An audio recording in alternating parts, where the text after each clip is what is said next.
নমস্কাৰ এই মুহূৰ্তত আহি পৰিছে ৰাতিপুৱাৰ কেইবাটাও গুৰুত্বপূৰ্ণ খবৰ। আজি হৈছে 16 আগষ্ট। অসমৰ লগতে ভাৰতৰ বিভিন্ন প্ৰান্তৰ পৰা কেইবাটাও গুৰুত্বপূৰ্ণ খবৰ যুগুতোৱা হৈছে আৰু এনে ধৰণৰ খবৰসমূহ নিতৌ চাবৰ কাৰণে চেনেলটো সাবস্ক্ৰাইব কৰি ভিডিঅ'টোত এটাকৈ লাইক কৰি দিব। আৰু এই মুহূৰ্তত জনাইছো এটা ডাঙৰ খবৰ, মেঘালয়ত উত্তপ্ত পৰিস্থিতিৰ সৃষ্টি হৈছে। মেঘালয়ৰ গৃহমন্ত্ৰীয়ে পদত্যাগ কৰিছে আৰু শিলঙত সান্ধ্য আইন সম্পূৰ্ণৰূপে জাৰি কৰা হৈছে আৰু 4খন জিলাত বাতিল কৰা হৈছে সম্পূৰ্ণৰূপে ইন্টাৰনেট সেৱা। পৰৱৰ্তী খবৰটো হৈছে ডক্টৰ হিমন্ত বিশ্ব শৰ্মাক অযোগ্য মুখ্যমন্ত্ৰী আখ্যা দিছে এজন লেখিকাই। আৰু এই মুহূৰ্তত জনাইছো সিদিনা বিধানসভাত মুখ্যমন্ত্ৰীয়ে কি কথা কৈছিল তাৰ ওপৰত প্ৰত্যুত্তৰ দিছে বিশিষ্ট লেখিকা শিকা শৰ্মাই। সিদিনা বিধানসভাত মুখ্যমন্ত্ৰীয়ে মুছলমানে গাহৰি নোখোৱাৰ যুক্তি দাঙি ধৰিলে। কুৰবানী দিব নোৱাৰাৰ বাবেহে হেনো মুছলমানে গাহৰি নাখায়, মুছলমানে হেনো গাহৰিক পূজা নকৰে, সেইবাবে হেনো মুছলমানে গাহৰি আৰু মুছলমানে গাহৰি নোখোৱাৰ বাবে হিমন্তই গাহৰি বেন কৰা নাই। গৰুক হিন্দুৱে পূজা কৰে বাবে গৰু কটা বন্ধ কৰিছে। অদ্ভুত যুক্তি হিমন্ত বিশ্ব শৰ্মাৰ। হিমন্ত বিশ্ব শৰ্মা আপুনি কাক বুৰ্বক বনাইছে বুলি এইবাৰ যুক্তি দাঙি ধৰিছে শিকা শৰ্মাই হিমন্ত বিশ্ব শৰ্মাৰ ওপৰত। আপোনাৰ মতেই কলো গৰু কাটিব নালাগে কাৰণ গৰুক হিন্দুৱে পূজা কৰে। সেই পূজা গৰুক মন্দিৰৰ পৰা 5 কিলোমিটাৰ দূৰত্বত কাটিলে পূজা নকৰা হৈ যায় নেকি? মানে মন্দিৰৰ পৰা 5 কিলোমিটাৰ ৰেডিয়াছৰ ভিতৰত হিন্দুৰ পূজা আবদ্ধ নেকি? তাৰ বাহিৰত গৰু মাতৃ নহয় নেকি? গৰু আমাৰ মা হ'বলৈ তাৰ মানে মন্দিৰ এটা লাগিবই। মন্দিৰটো পাৰ হৈ 5 কিলোমিটাৰ আহিলে মানে গৰু আমাৰ মা নোহোৱা হৈ যায় নেকি?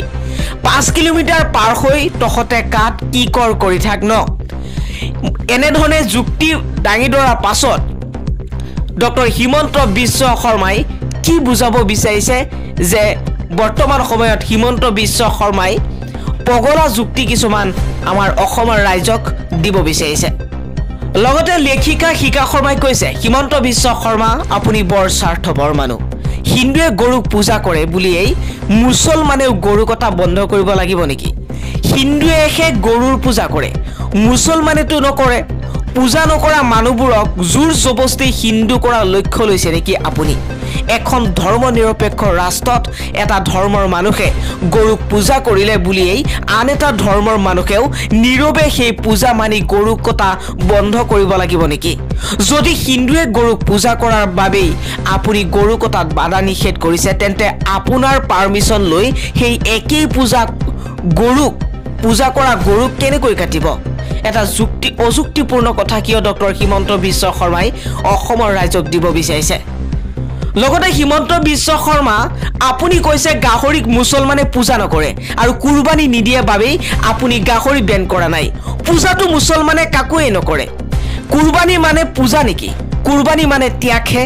ত্যাগ এটা ডাঙৰ জন্তু কৰে, আচলতে উট কুৰবান কৰে। আমাৰ ইয়াত উট সহজলভ্য নহয় বাবে সেই গৰু কুৰবানী কৰে মুছলমানে। আটাইতকৈ লেতেৰা জন্তুই হৈছে গাহৰি।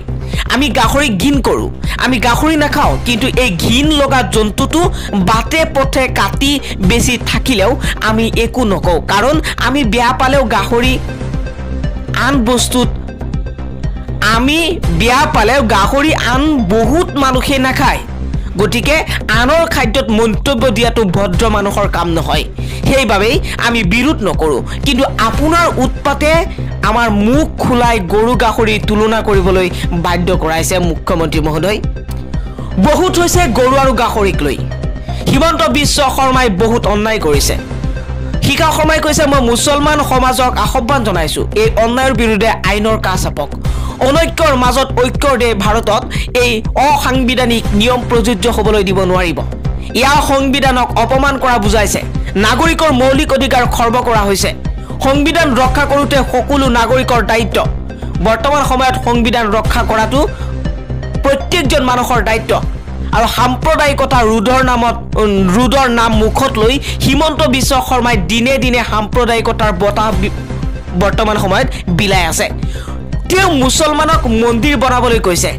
কিয় বনাব মুছলমানে মন্দিৰ? হিন্দুক মছজিদ বনাবলৈ ক'ব পাৰিবনে হিমন্তই? কিয় আৰু কি অধিকাৰত মুছলমানক মন্দিৰ বনাবলৈ কৈছে? আজি মন্দিৰ বনাবলৈ কৈছে, কাইলৈ ক'ব মন্দিৰত পূজা কৰিবলৈ বা কৰকগৈ, বা পৰহিলৈ ক'ব মুছলমানক আপোনালোক অসমত আছে অসমত গোমাতা অসম হৈছে গোমাতাৰ দেশ ইয়াত কেৱল হিন্দু ধৰ্মহে থাকিব পাৰিব বা চলিব পাৰিব তেতিয়া কৈ দিব সনাতনী ধৰ্মৰ কাহিনী সেইখিনি ডক্টৰ হিমন্ত বিশ্ব শৰ্মাৰ টেলেণ্টে যাৰ কাৰণে তেওঁ অদ্ভুত যুক্তি কিছুমান দাঙি ধৰে আৰু সেই দাঙি ধৰি অদ্ভুত যুক্তিবোৰ আচলতে আমাৰ অসমৰ মাজত বিলাই দিব বিচাৰিছে হিমন্ত বিশ্ব শৰ্মাক লগতে আৰু কেইটামান প্ৰশ্ন কৰিছে হিমন্ত বিশ্ব শৰ্মা এজন অযোগ্য মানুহ আমি ভাবিছিলো তেওঁ যোগ্য সেইবাবে তেওঁ মুখ্যমন্ত্ৰী হোৱাৰ সময়ত ময়ো তেওঁক সমৰ্থন কৰিছিলো কিন্তু এই দুমাহত তেওঁ দেখুৱাই দিলে যে তেওঁ কিমান যোগ্য এতিয়া অসমৰ মুখ্যমন্ত্ৰী প্ৰকৃততে আৰএছএছ হে সেয়া ৰাইজে বুজিব কিন্তু 5 বছৰৰ পাছত তেতিয়ালৈ আমি দেখা আজিৰ বহু মধ্যবিত্ত জুলুঙালৈ ৰাজপথত বিদ্যমান হ'ব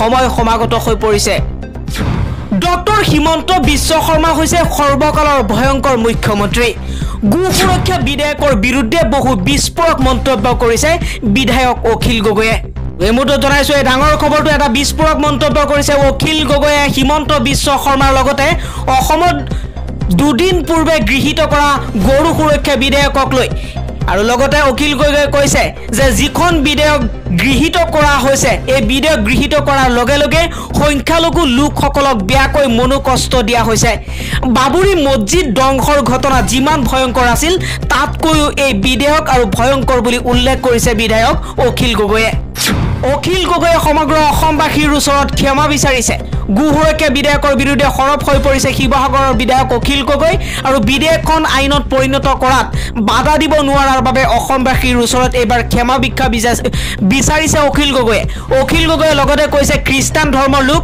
ইছলাম ধৰ্মৰ লোক আৰু গো মাংসৰ ব্যৱসায় কৰা লোকসকলৰ ওপৰতো হাত জোৰ কৰি ক্ষমা ভিক্ষা মাগিছে অখিল গগৈয়ে আৰু অখিল গগৈয়ে কৈছে এই বিধেয়কত বাধা দিব নোৱাৰি বিফল হৈছো অসম চৰকাৰে এটো ভুল কৰিছে অসমৰ এটা বৃহৎ অংশৰ সংখ্যালঘু লোকৰ লগত এইটো এটা বৃহৎ অন্যায় কৰিছে বিজেপি চৰকাৰৰ মুখ্যমন্ত্ৰী ডক্টৰ হিমন্ত বিশ্ব শৰ্মাই লগতে হিমন্ত বিশ্ব শৰ্মা সৰ্বকালৰ ভয়ংকৰ মুখ্যমন্ত্ৰী বুলি অভিহিত কৰিছে এবাৰ অখিল গগৈয়ে আৰু হিমন্ত বিশ্ব শৰ্মাৰ হাতত সুৰক্ষিত নহয় অসমৰ ৰাইজ অসমৰ ৰাজনীতি বুলি উল্লেখ কৰিছে আৰু আন এটা খবৰ হৈছে ডক্টৰ হিমন্ত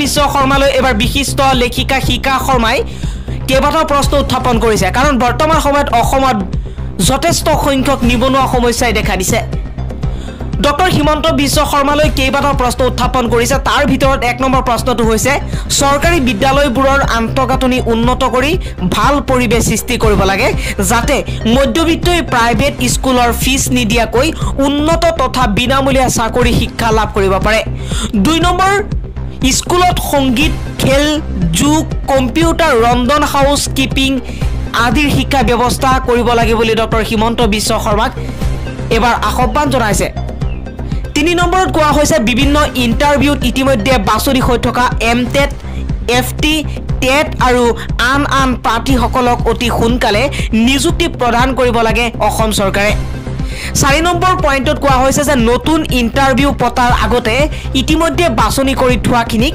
নিযুক্তি প্ৰদান কৰিব লাগে 5 নম্বৰ পইণ্টত কোৱা হৈছে গৃহৰক্ষী বাহিনীৰ চাকৰি নিয়মীয়া কৰক মুখ্যমন্ত্ৰী ডক্টৰ হিমন্ত বিশ্ব শৰ্মা চৰকাৰে জোৱানসকলক উচ্চতম ন্যায়ালয়ে নিৰ্ধাৰিত কৰি দিয়া অনুসাৰে দৈনিক ন্যূনতম 500 টকাকৈ মাহে 15000 টকা দৰমহা দিয়াৰ ব্যৱস্থা কৰক অসম চৰকাৰে যিদৰে অসমৰ বাহিৰৰ ৰাজ্যবিলাকে বৰ্তমান সময়ত এই জোৱানসকলক দি আছে 6 নম্বৰত কোৱা হৈছে বেঞ্চাৰ স্কুলৰ শিক্ষকসকলক হয় ৰেগুলাৰ কৰক নহয় আৰ্থিক সকাহ দিয়ক মুখ্যমন্ত্ৰী ডাঙৰীয়া